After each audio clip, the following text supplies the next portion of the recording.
Now that I have the idea of the determinant, I want to see how it's affected by row operations. And we're going to do that by looking at a specific example to get an idea of what's happening. Here's my matrix A, and I want to start by finding determinant of A. Well, that would be 2 times 1 minus 6 times negative 4. In other words, 2 plus 24, which gives me 28.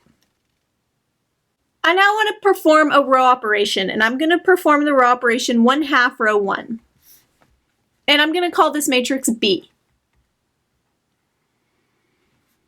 Well, that gives me a 1, 3 in the first row, and my second row stays the same. If I take the determinant of B, I have 1 times 1 minus 3 times negative 4. So I have 1 plus 12, which is 13. And I made a mistake up here. This is not 28. 24 plus 2 is 26. And that makes this work out nicely. So we can see that the determinant of B is half the determinant of A, which seems convenient since we multiplied by a half. Let's continue looking at this. I still have my matrix A, but this time I want to switch my rows and see how that affects my determinant. So this time, my first row is negative 4, 1. My second row is 2, 6. And when I take this determinant,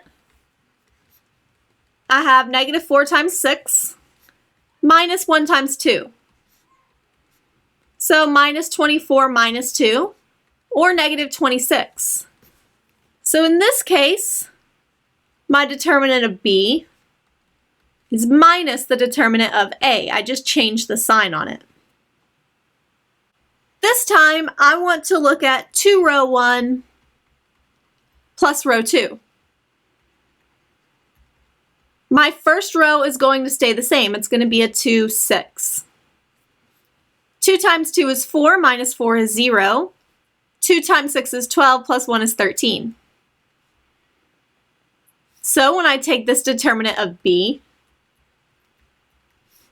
2 times 13 minus 6 times 0, well, this gives me 26 minus 0, which is equal to 26. So this time, the determinant of B is equal to the determinant of A.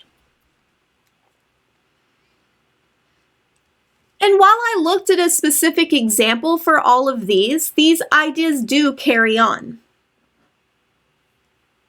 Let's suppose B comes from the matrix A by performing a single row operation. If that operation was of the form CRI, so I multiplied a row by a number, then I get my determinant of B by just multiplying the determinant of A by that number.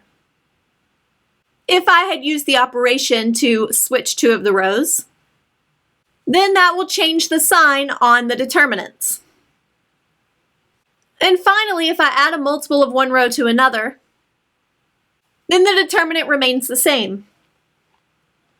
When we found determinants, we noticed that it was very helpful to have a lot of zeros in the matrix, particularly for larger matrices.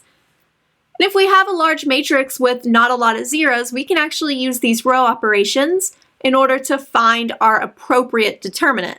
So we might want to perform a few row operations to get some zeros in nicely, and then use these rules here to actually calculate our determinant.